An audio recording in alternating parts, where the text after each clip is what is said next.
ravie de vous retrouver. Bienvenue pour ce nouveau meet-up LPCX.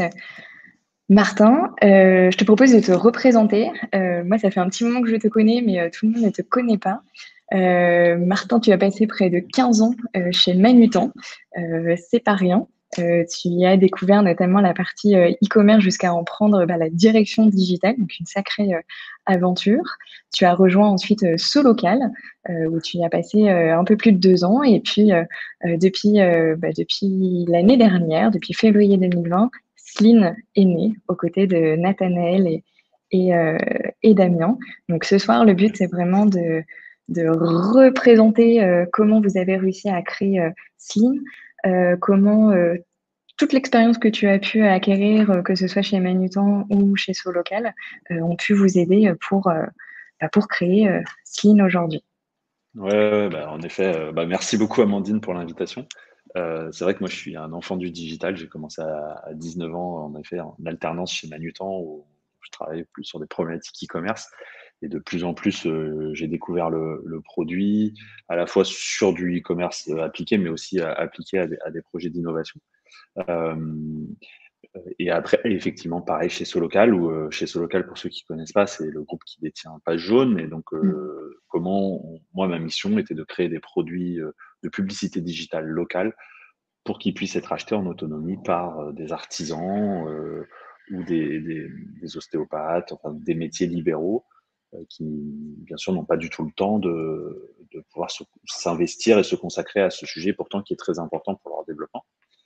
Du coup, après, j'ai créé Sline avec Nathanaël et Damien. Sline, c'est quoi? C'est une marque de meubles made in France Mhm. pour aider les gens à bien travailler n'importe où. Et surtout, pour permettre à chaque particulier de bien travailler à la maison, mais aussi pour aider les entreprises à accompagner leurs collaborateurs dans les nouveaux modes de travail, que ce soit à la maison ou au bureau.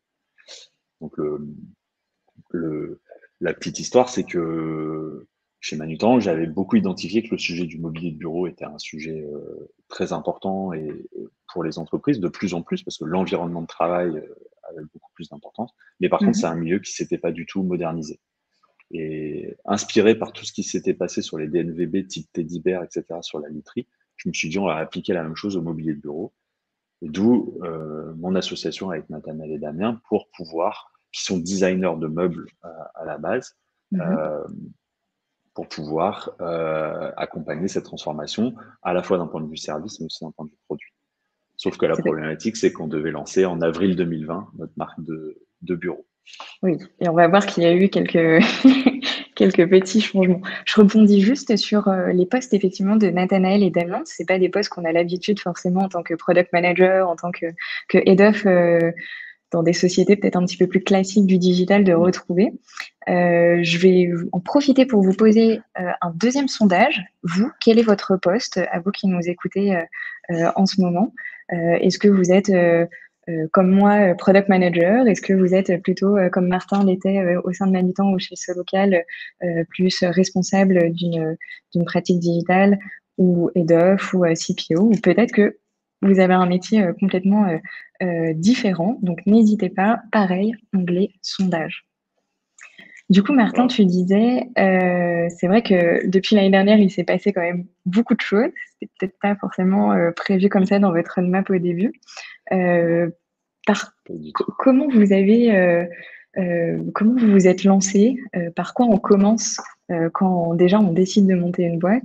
Et après, je pense que tu nous expliqueras comment on fait pour réagir face à une crise Ouais. sanitaire de cette ampleur. J'ai ressorti mes bons vieux bouquins de product management et j'ai commencé par faire du research, donc à essayer de comprendre comment les gens achetaient du mobilier, comment, notamment pour équiper des bureaux, quels étaient les pains. J'ai aussi fait beaucoup de recherches sur la partie écologique parce que pour moi c'est un élément indispensable d'essayer de comprendre les impacts écologiques de mon industrie et de pouvoir dès le début intégrer ces enjeux-là dans la création de valeur et dans les pratiques, dans les Mhm. process. Euh, et en fait, assez rapidement, on s'est mis à dessiner des produits pour répondre à ces principaux enjeux-là et à dessiner des choses et après à les montrer aussi de manière très itérative. Euh, on était prêts, on avait conçu des produits, on avait monté toute une supply chain, on avait construit une offre, on avait construit un site. Et la seule chose qui restait à faire, c'était finalement de passer les commandes auprès des fournisseurs et pour lancer en avril 2020. Euh, Sauf que mi-mars, confinement. Au début, on a complètement mis la tête comme une autruche en disant c'est une grosse grippe, ça va durer 3 semaines et on fera le lancement en mai ou en juin, pas de problème. Et on s'est vite rendu compte que c'était quand même beaucoup plus grave que ça. Et là ça a été un peu la chute, la courbe du deuil a été un peu difficile. Mais par contre, on s'est dit, OK, on pivote. Et donc, on a fait finalement, repris tout le travail de recherche qu'on avait fait et on a essayé de le réappliquer au goût du jour en essayant de faire des projections post-Covid. Et on s'est rendu compte que clairement, le télétravail, enfin, on était assez persuadé que le télétravail allait s'imposer. Et donc, on s'est dit, bah, notre objectif, c'est de sortir pour la rentrée, bureau, chaise, vraiment bien conçu pour le télétravail et 100% fabriqué en France. Sauf que, Je vais vas-y. en profiter, Martin, pour partager mon écran et montrer effectivement sur le site de Slim les produits que vous proposez. Tu parlais du bureau. Il existe aussi le micro-bureau. Mm. Nous avons également les tables de réunion, la paire de tréteaux Et les chaises. et les chaises juste ici. Voilà, exactement. Et donc là, notre sujet, finalement, la contrainte sur laquelle on est reparti, alors l'avantage, c'est qu'on n'a pas eu de mal à trouver des gens qui télétravaillent à cette période. Et donc, on a relisté tous les enjeux des gens. J'ai pas la place. Il faut que ça soit design pour s'intégrer dans mon salon ou dans ma chambre. Les câbles, c'est très chiant. Euh, j'ai un problème de déconnexion. J'arrive pas à déconnecter. Et donc, on a pris toutes ces contraintes-là et Nathanaël et Damien ont commencé à travailler sur des concepts. Et assez vite, on est parti sur un concept de produits qui pouvaient se démonter et avoir un autre usage. Parce qu'on savait que le télétravail à 100% n'allait pas se projeter. Et donc, on s'est mis dans cette idée d'avoir un bureau démontable. Et surtout on peut réutiliser les pieds comme, comme une petite console quand on n'en a pas besoin. Donc ça, c'était une grosse hypothèse en termes de design. Et donc, dès qu'on a eu un design à peu près abouti, donc là, pour rappeler le contexte, on n'était vraiment pas du tout dans toutes les usines étaient fermées, même nous trois, on pouvait pas se voir physiquement, on faisait que des visios. Donc, on a fait que du digital, que de la 3D.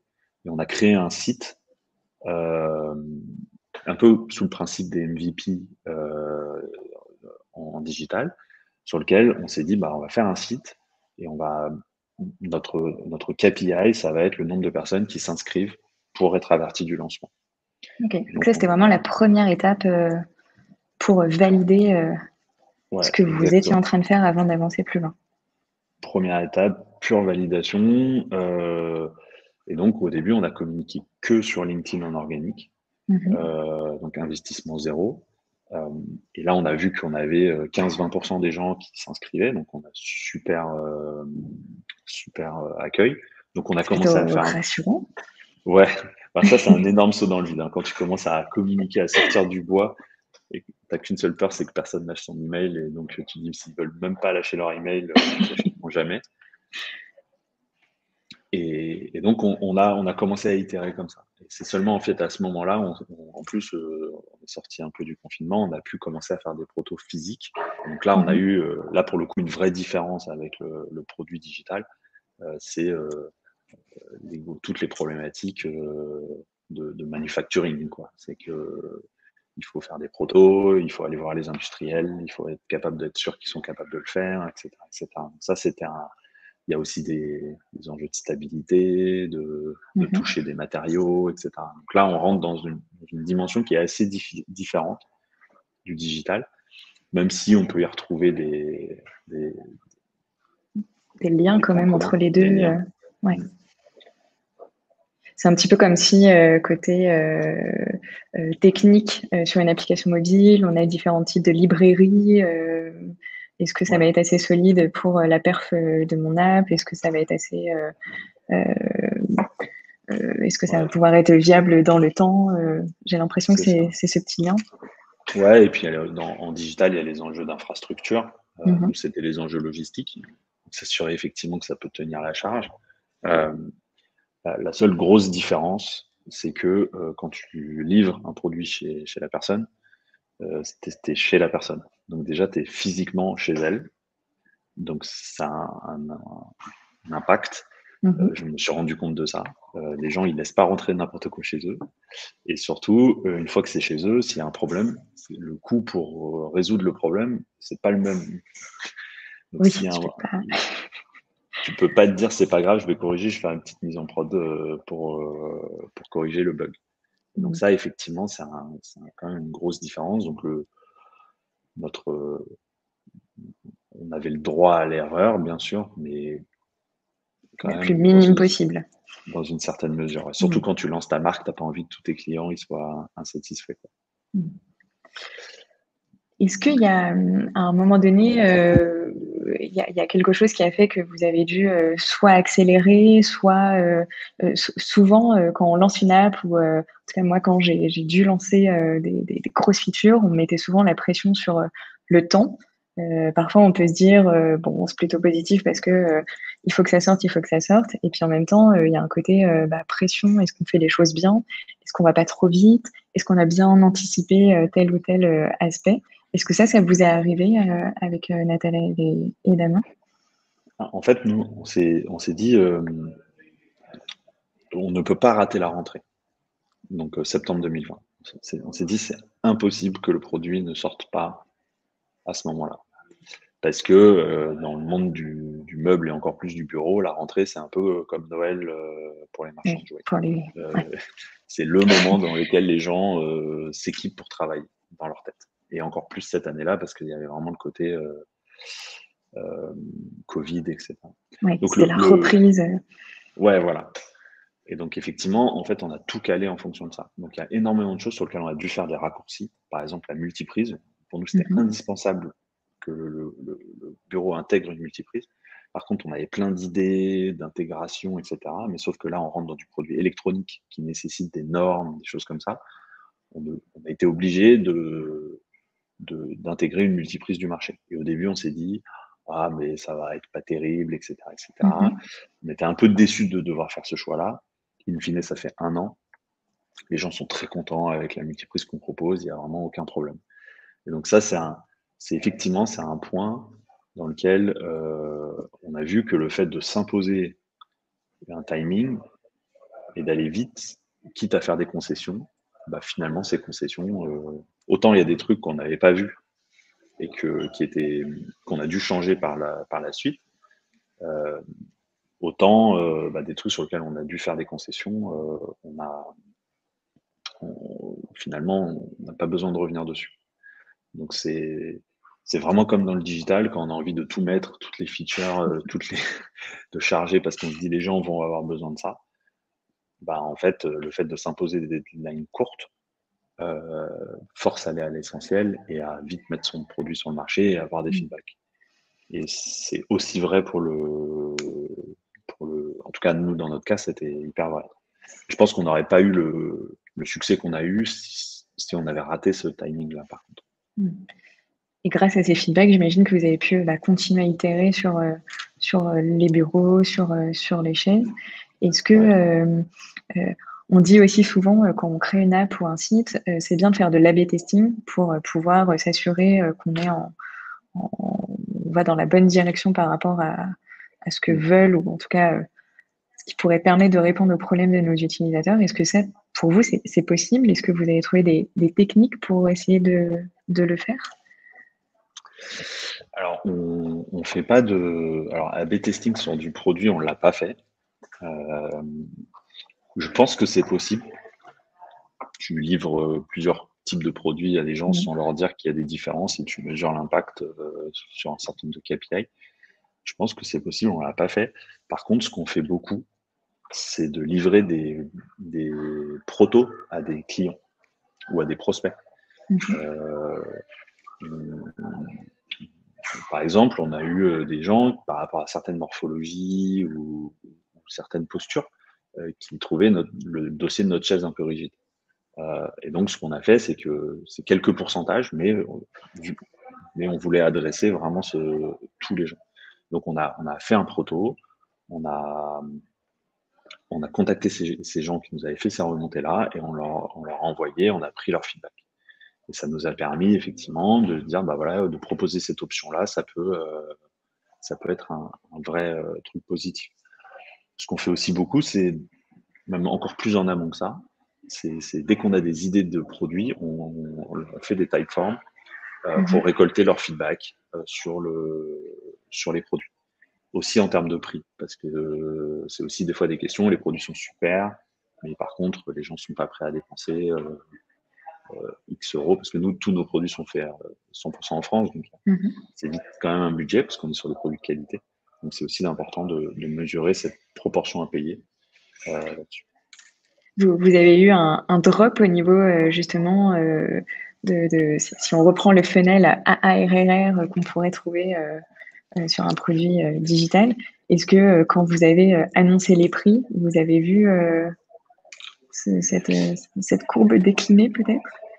Ne me rappelle pas un très mauvais souvenir. Ouais, en fait, au début, quand on a lancé la fameuse landing page, on n'avait pas mis les prix, tout simplement parce que vu qu'on n'avait pas les protos, on ne savait pas combien on pourrait vendre le produit. Et en fait, on se faisait insulter sur Facebook en disant ah, vous faites ça, vous dites pas les prix, etc., etc. Ah oui, Donc, voilà. ouais, franchement, il y avait des commentaires, mais les gens, tu as l'impression qu'on allait les arnaquer. Alors, on expliquait tout ça, mais et donc, on a affiché nos prix. À l'époque, on n'avait que le grand bureau et donc on savait qu'on aurait beaucoup de mal à le sortir en dessous de 500 euros TTC livré. Et là, la courbe a chuté. Je pense qu'on est passé de 15 à 5% de gens qui laissaient leur email. Et là, on a pris, c'était le gros coup dur. Et en fait, on a continué à faire du research et on a contacté des gens. On a montré le site, on a fait ça. Et en fait, on a compris qu'en fait, le problème, c'est que la qualité de nos assets, de nos visuels, de la manière dont on expliquait le concept, n'était pas du tout assez quali. Et donc, Et que s'il y avait un trop grand écart avec le prix du coup affiché, exactement. C'est comme si tu avais une photo d'un sac à main lambda avec le prix d'un sac à main de luxe. luxe. Et donc, ça crée un différentiel fort. Et donc, ça a été un insight super important pour notre lancement, parce qu'on a fait un lancement en crowdfunding sur KissKissBankBank. Et du coup, on a compris qu'il fallait qu'on mette beaucoup d'énergie et du budget sur les assets. Et je pense que si on n'avait pas eu ce drop-là et si on n'avait pas compris ça, on n'aurait pas fait ça. Et in fine, on a fait une super campagne de crowdfunding, on a été financé en 2 heures, enfin, c'est très bien passé. Mais parce que je pense que la qualité et l'énergie des assets et l'explication autour du projet était bien meilleure. Et finalement, heureusement que vous avez pris le temps de creuser pourquoi cette courbe a chuté de façon très conséquente pour aller chercher les vraies raisons. Là, tu parlais de problèmes tout à l'heure. C'est vraiment ça. On ne s'arrête pas aux besoins. On va vraiment chercher les problèmes si on veut vraiment construire un produit de qualité et qui répond à sa cible. Mais ça, c'est quelque chose que j'ai beaucoup expérimenté dans le digital. Les KPI ne donnent aucune réponse. C'est des alertes. J'ai toujours eu les réponses en faisant du quali, personnellement. Je ne sais pas si dans l'audience, il y a des gens qui ont des contre-exemples, mais pour moi, voilà, c'est exactement ça. C'est le taux d'activation nous a donné une alerte, et finalement, c'est en prenant notre téléphone et en montrant le site qu'on a compris le problème. Et moi, c'est ce que je vois beaucoup. Quand on a nous, on a la chance d'avoir des super notes sur avis vérifié, par exemple. On a 9,6 ou 9,7, je ne sais plus. Et du coup, on essaye toujours de comprendre pourquoi, qu'est-ce qui leur a plu. Et quand on a des notes plus faibles, pareil, on essaie toujours de comprendre vraiment qu'est-ce qu'il y a derrière. Et d'appeler les gens en direct, ça nous nourrit énormément. Déjà, en plus, ils apprécient. Donc, ça crée de la relation avec la marque. Et en plus, nous, ça nous donne vachement d'insights. Et en fait, les gens sont hyper preneurs pour donner des insights, même quand ça s'est mal passé. Et Et est-ce que vous utilisez un outil en particulier pour, justement, une fois que vous avez récolté tous vos retours, tous vos feedbacks, comment vous faites pour, les rassembler, les prioriser? Parce que j'imagine que si on appelle, 15, propriétaires de chaises, ils auront peut-être pas tous le même retour. Comment ensuite, vous faites pour les prioriser? On n'a pas d'outil particulier. Par contre, on fait une réunion par semaine, Mmh. uniquement focus sur les produits. OK. Euh, et lors de notre réunion hebdo en tant qu'équipe, on regarde tous les nouveaux avis et on regarde tous les SAV avec la cause du SAV. OK. L'objectif, c'est que quand il y a un SAV qui est récurrent, c'est qu'on se mette un petit coup de couteau, là, le petit pic qui fait mal, et de voir qu'on avait ça. Par exemple, à un moment donné, pour donner un exemple très concret, Mmh. on avait notre multiprise, là, dont je parlais tout à l'heure, mais elle était accrochée avec des aimants, parce qu'on voulait que OK. les gens puissent l'enlever. La problématique, c'était on a un problème de colle sur l'aimant, et du coup, des fois, la multiprise tombait. OK. Et donc, on avait une ou deux SAV par semaine sur ce genre de truc-là. Et tant qu'on n'avait pas la solution, sur le slide SAV, on voyait problème d'aimant sur la multiprise. L'objectif, c'était vraiment de se dire non, mais on n'a pas réglé le problème, on n'a pas réglé le problème, on n'a pas réglé le problème. Et je pense que ça, c'est une bonne. En tout cas, moi, si je devais rebosser dans le digital, je reprendrais tous les petits pain points euh, de mes utilisateurs, les tickets de support, Mmh. les appels au service client. Enfin, en fait, il y a plein de moyens d'avoir des pain points et je les remettrai en permanence. Parce que je me souviens, j'étais hyper focalisé sur les nouvelles features, les nouveaux trucs, etc. Et nous, c'était pareil. On était hyper focus là, début d'année, sur les nouveaux produits. Et en fait, on s'est dit, bah, avant de passer sur les nouveaux produits, il faut qu'on soit sûr que nos produits actuels répondent réellement aux besoins. Mmh. Et donc, on a fait une grosse enquête de satisfaction. On s'est rendu compte qu'il y avait plein de petits sujets qui n'étaient pas très, très graves, mais plein de petits sujets. Et on a décidé d'arrêter la roadmap des nouveaux produits pour clôturer ça, pour garantir que la satisfaction client elle soit vraiment optimale. Parce que c'est ça qu'on vend. Quand les gens ils achètent un bureau euh, Slim, il faut qu'ils aient cette expérience de qualité du moindre détail possible. Je pense que l'expérience utilisateur, elle est quand même ultra importante sur tes essentiels. Vous les avez réalisés, avec Typeform aussi, ces enquêtes de Ouais, satisfaction? Ouais. ouais, ouais, on utilise beaucoup Typeform. Dès qu'on a un besoin, on utilise Typeform. C'est un, un super bon outil qui s'intègre très bien avec nos autres outils. Donc ça, très preneur Ça de cet marche. outil. Et, euh, et du coup, si on devait te demander, est-ce que pour toi c'est plus facile de construire un produit non digital, ou est-ce que c'est plus facile pour toi de construire un site web ou une app mobile? Ça serait quoi ta réponse? Qu'est-ce qui te semble le plus simple après avoir expérimenté les deux? Euh, la problématique, c'est quand tu fais un produit physique, tu dois aussi faire un site web. C'est vrai, oui, c'est Euh, vrai. non, mais euh, Est-ce que c'était plus simple de construire le site web de Slim ou l'un des bureaux ou l'une des chaises de Slim? non, non, non, mais en fait, je pense que la, la, les complexités du produit physique font que tu as besoin d'avoir une infrastructure en place qui est à la fois réaliser un produit, mettre en place un schéma, toute une partie d'industrialisation.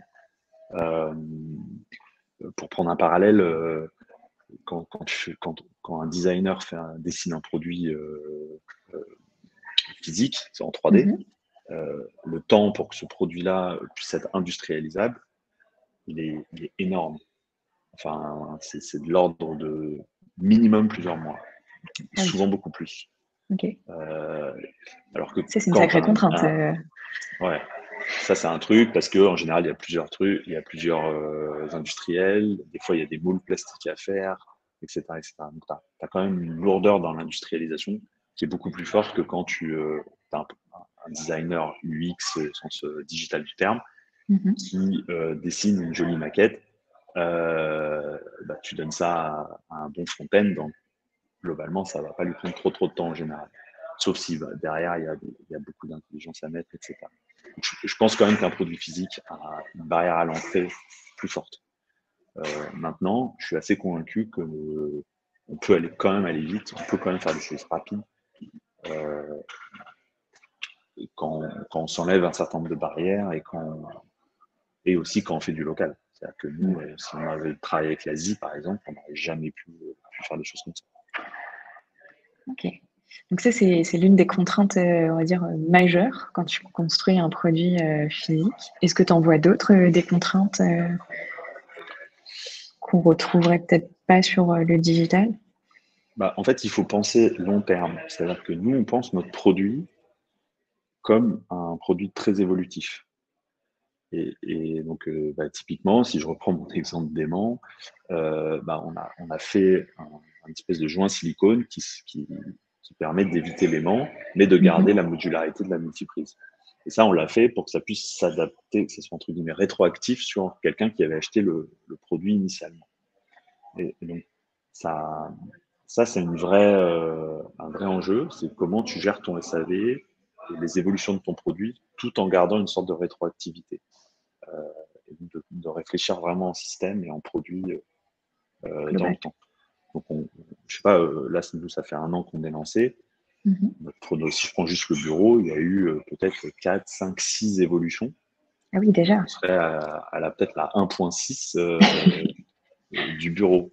Mais par contre, toutes ces évolutions, s'il y a quelqu'un qui nous l'a acheté il y a 1 an, on peut, si besoin, lui envoyer ces évolutions-là. C'est pas des gros trucs, mais c'est des petites choses qui vont améliorer la qualité de son expérience. Et autant c'est hyper induit dans le digital, parce que tu mets à jour très facilement. Sur un produit physique, ça nécessite à vraiment l'anticiper, à vraiment le garder en tête. Et tu as la logique du coût aussi, qui est différente, parce que la manière dont tu valorises un produit est très différente en digital qu'en physique. C'est-à-dire que en physique, tu regardes combien ça te coûte, tu regardes combien tu as besoin pour vivre, et ça te fait ton prix. En général, c'est comme ça que tu fais. En tout cas, nous, c'est comme ça. En digital, c'est plutôt l'inverse. Tu regardes la valeur que tu crées, le benchmark, machin, etc. Mais tu regardes jamais réellement combien ça te coûte. Parce que c'est une logique de valeur long terme, en tout cas pour du SaaS. Oui. Puis là, c'est très concret, le coût du bois, le coût de la colle, le coût effectivement de fabrication, de conception des marchandises est peut-être un petit peu plus palpable aussi que lorsque tu construis une app ou un site web, par exemple. Ça c'est sûr. Et tu parlais tout à l'heure, tous les produits que vous construisez chez Slim sont made in France. Vous avez cette logique vraiment de construire des produits de façon responsable. Est-ce que tu aurais des conseils pour les participants qui nous écoutent pour que eux aussi, demain, lorsqu'ils vont construire un nouveau produit ou s'ils veulent construire juste même une nouvelle fonctionnalité ou une nouvelle partie d'un produit physique, euh, comment pourraient-ils le faire de façon plus responsable? En fait, déjà, c'est de comprendre l'impact qu'on a sur l'environnement. Déjà, une fois qu'on a compris ça, en général, déjà, tu as plein de trucs de bon sens qui arrivent. Moi, je suis pas un écolo ayatollah, etc. Mais c'est juste d'avoir mon bon sens. Euh, Pourquoi est-ce que j'irais importer du bois en Asie alors qu'on en a dans les Vosges? C'est du bois des Vosges qu'on utilise. Euh, donc en fait, c'est vraiment de se poser ces questions-là. Et après, c'est d'accepter que c'est pas une contrainte, c'est un devoir, je pense. Et faut le voir comme un super challenge. C'est comme un utilisateur qui comprend pas. Bah, c'est un super challenge pour un UX. Et bah, pour moi, de faire une interface responsable, je sais il y a des enjeux en digital pour créer des interfaces qui sont plus responsables, moins gourmandes en infrastructure, ce genre de choses. C'est pas une contrainte. C'est un super challenge. Comment tu fais un produit qui est réellement plus responsable? Bah, nous, on prend comme ça. On adore cette logique-là. En France, on a des essences de bois. Bah, c'est un super challenge d'utiliser ces essences de bois. Il y a des fois, on aimerait utiliser du bouleau, mais en fait, le bouleau, ça pousse en Scandinavie. On ne va pas aller importer du bois scandinave alors qu'on en a plein là. Enfin, il y a plein de petits trucs comme ça qui font que ça nécessite de se creuser la tête et de faire des challenges. Nous, on a décidé de garantir nos produits à vie et Mmh. ça nous force à faire des choix en termes de matériaux, de réparabilité qui sont super forts. Et on se dit: «Il y a pas le choix aujourd'hui». C'est vraiment super important. Mais moi, mon conseil, c'est juste d'utiliser son bon sens Ouais. et voir ça comme un petit défi marrant, comme quand on cherche des défis en termes de growth ou en termes d'UX. Et vraiment pas comme une contrainte du coup. Non, c'est pas une contrainte. Mmh, Bah, de mmh toute mh. façon, si on le prend comme une contrainte, de toute façon, en général, c'est mal barré. Oui, on va peut-être traîner un peu plus des pieds, pour, Ouais. prioriser, Mmh. ce type, de retour. Alors je vois qu'on a plusieurs, on a même beaucoup de questions. N'hésitez pas à voter pour les questions que vous voulez voir, heu, en top priorité, répondues par Martin. Je te posais une dernière question, Martin, avant qu'on passe justement à ces questions. Est-ce que tu aurais des conseils pour les participants qui nous écoutent? Euh, Peut-être que certains d'entre eux aimeraient se lancer dans la création d'un produit. Euh, si tu devais leur donner 2 conseils, lesquels seraient-ils? Hem, Bah, vraiment, pour le coup, si vous venez du produit, appliquez tout ce que vous savez du produit au produit physique. Franchement, challengez-vous au maximum autour de ça. Et, et moi, mon association avec Nathanaël et Damien, enfin, s'il y a qu'un seul truc que je devrais refaire, c'est de m'associer avec eux, quoi, parce que on a un regard un peu comme quand vous vous associez avec un CTO, par exemple.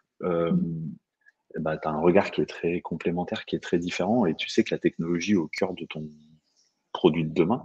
Ben, pour moi, le design est au cœur de ma stratégie parce que on veut se différencier par ça, on veut justement, et tu peux pas juste faire une association avec enfin, au sens payer un designer qui va te sortir un produit. Moi, je pense qu'il faut intégrer cette dimension-là dans la marque au maximum, justement pour pouvoir itérer et pour pouvoir améliorer les choses et pour créer cet ADN-là. Mhm. Et puis le faire en France, ou pas loin. Vraiment à proximité. Ça marche. Ouais. Je te propose, Martin, qu'on regarde les questions. On va commencer avec Zineb qui nous demande comment mixer les frameworks du PM digital quand on arrive dans une petite industrie, les opérateurs étant habitués au Lean pur ou au Kaizen. Est-ce que tu as une reco, un petit peu comme tu en as un petit peu parlé au début sur le fait de reprendre par exemple le système d'hypothèse, de travailler par itération, de vraiment se concentrer sur les problèmes, les problèmes, les problèmes. Euh, Est-ce que tu veux compléter ces parties-là?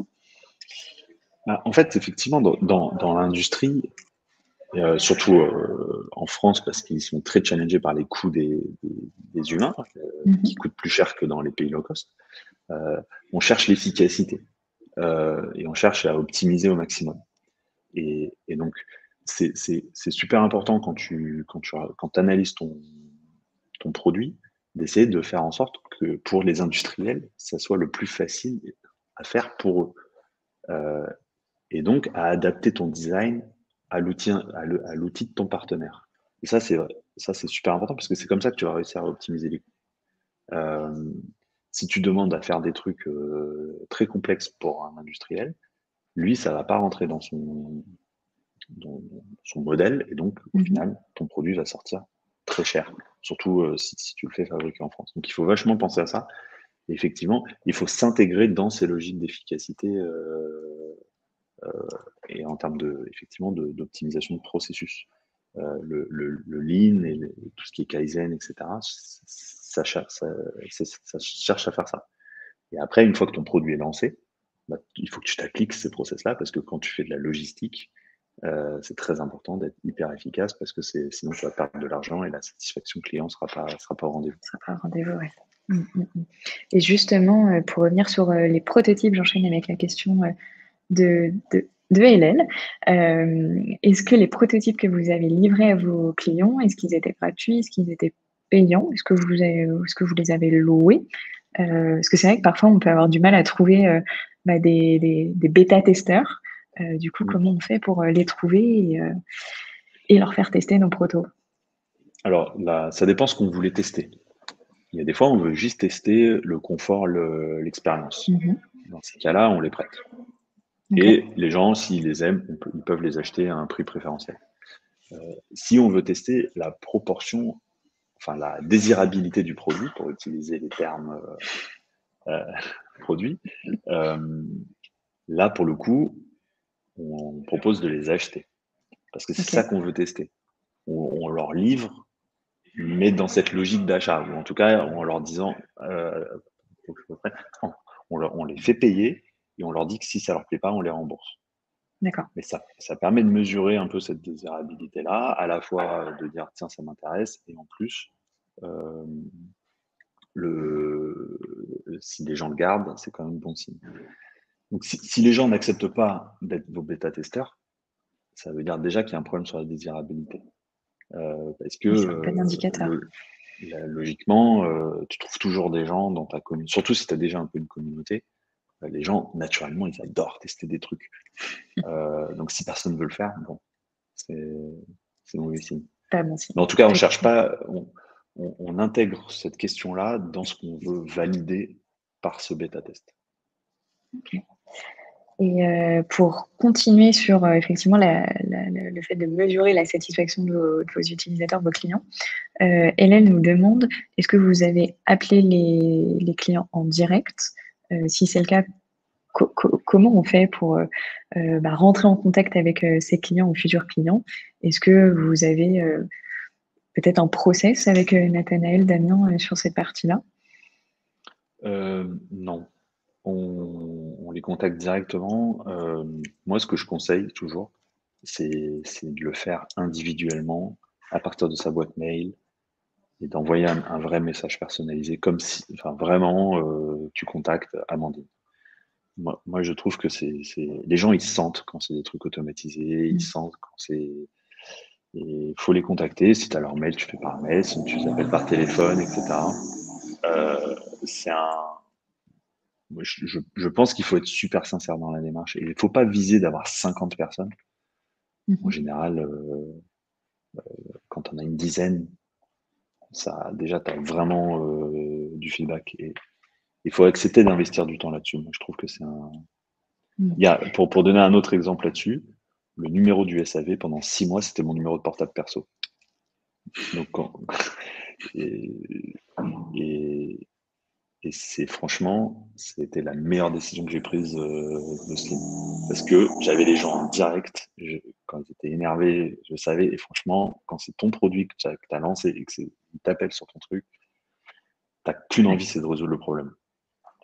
Et ça donne aussi la culture d'entreprise que tu veux donner en termes d'expérience et de satisfaction client. Je pense que ça, c'est un truc super important. donc plutôt viser petit et que ce soit vraiment quali au maximum, plutôt que faire des grandes quantités, mais pas forcément avoir des retours structurés et qui vont apporter de la valeur pour la suite de ton projet. Ce qu'il ne faut pas sous-estimer, c'est les super trucs où on fait des enquêtes géniales qui restent dans un PowerPoint planqué au fond d'un drive. Mm. Euh, et moi, je sais qu'un truc qui marche hyper bien sur moi, alors c'est peut-être moi, hein, mais c'est le mec qui te dit, franchement, là, il y a un problème. Ça me donne qu'une envie, c'est de résoudre le problème. Tu me mets le même problème sur un slide, je pense que C'est je ne pas mets pas du la tout le même même énergie à impact. le résoudre. Mm, Je mm, pense mm. qu'il faut accepter ça, quoi. Ça marche. Alors, on ne vous dit pas non plus, mettez votre numéro de téléphone sur votre app ou sur votre site. Bah, Hein. je sais pas, hein, peut-être. Peut-être, oui, remarque. Après, ça dépend quels sont les niveaux de problème et si effectivement on a tous la même cette envie de résoudre les problèmes que nos clients nous remontent. Effectivement. Un truc que je faisais par exemple chez Manutan, c'est que je me mettais Ouais. en double écoute sur le service client. Si vous Mhm. voulez pas mettre votre numéro de portable, c'était déjà un super moyen d'entendre Mm. pourquoi les gens appellent. Et à notre ère où tout est digitalisé, machin, etc., quand les gens ils appellent, c'est qu'en fait, ils ont un vrai besoin. Et c'est super intéressant. En général, il y a énormément de richesse. C'est vrai que ça peut être intéressant de faire des vie ma vie avec passer une journée par semaine ou par mois avec l'équipe support effectivement au SAV, ça peut être Mm. aussi riche en termes d'apprentissage. Alors, on a quelques questions, Martin, sur la partie plus financière, business model.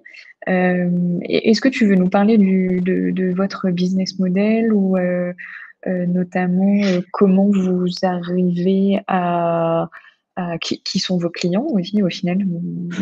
Est-ce que ce sont des particuliers comme toi et moi, ou est-ce que ce sont plutôt mon employeur qui va venir te voir et te dire bon, j'aimerais bien que mes salariés aient une bonne chaise pour leur dos toute l'année. Alors, les deux. Euh, En fait, on est volontairement dans la zone grise du travail où en fait, le mobilier pour travailler, là où avant on attaquait le sujet du mobilier de bureau, finalement on fait du mobilier pour travailler, quel que soit le lieu. Parce qu'en fait, on ne travaille plus qu'au bureau et finalement la majorité d'entre nous, on passe plus de temps à travailler à la maison qu'au bureau.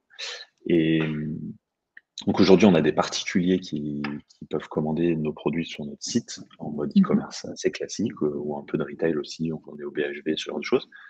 Et sinon, la partie du business qui se développe le plus, c'est effectivement, on fait on travaille avec des entreprises, des boîtes Mhm. comme Doctolib par exemple, qui équipent leurs équipes en télétravail avec des produits Slim.